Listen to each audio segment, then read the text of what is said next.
Artificial intelligence क्या होता क्या है?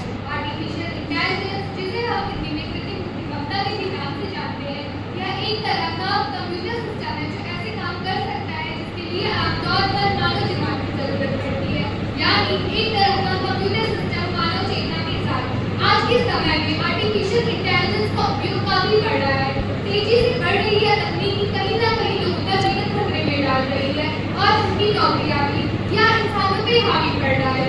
ऐसा माना जा रहा है कि आने वाले समय में आर्टिफिशियल इंटेलिजेंस के चलते कुल 1 करोड़ से ज्यादा नौकरियां जा सकती हैं। हालांकि अभी हमें ये सिर्फ संभावनाएं लग रही हैं, मगर ये संभावनाएं सच होने देर न लगेगी। अभी हमें आर्टिफिशियल इंटेलिजेंस एक वरदान जैसा लग रहा है, पर यह है नहीं। यह इंसानों के लिए एक खतरा है जो उनसे उनका रोजगार भी खत्म कर दे रहा है। इसका एक प्रमुख उदाहरण है मिडजर्नी। यह आर्टिफिशियल इंटेलिजेंस किसी भी व्यक्ति की पेचीदा से पेचीदा तस्वीर कुछ ही मिनटों में बना सकता है, जो कि इस कला को सीखने वाले कलाकार और उनके रोजगार में चोट करेगा। यह आर्टिफिशियल इंटेलिजेंस फोटोग्राफर और डिजाइनर जैसी नौकरियां भी खत्म कर देगा।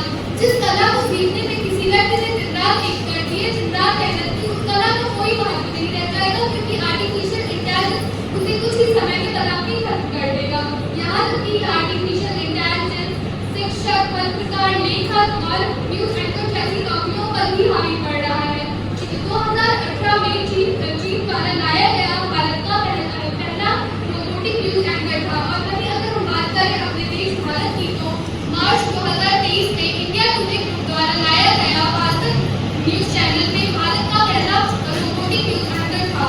और वहीं विश्व आर्थिक मंच के रिसर्च के द्वारा यह बात सामने आई है कि आने वाले समय में आर्टिफिशियल इंटेलिजेंस के चलते 6.9% नई नौकरियां आएंगी, परंतु वहीं 8.3% नौकरियां खत्म भी हो जाएंगी, जिससे यह बात साफ जाहिर होती है कि आर्टिफिशियल इंटेलिजेंस के चलते हमें नौकरियां मिलेंगी, पर वह उस मात्रा में कम रहेगी जिस मात्रा में हम अपनी नौकरियां गंवा रहे हैं।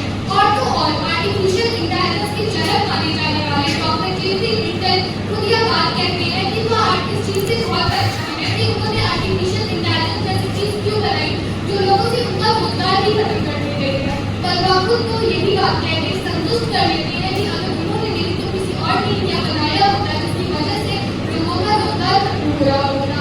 अंत में मैं आप सबसे बस यही कहना चाहूंगी कि तकनीकी हमें आगे बढ़ने का अवसर जरूर प्राप्त करेगी, पर यह हम पे निर्भर करता है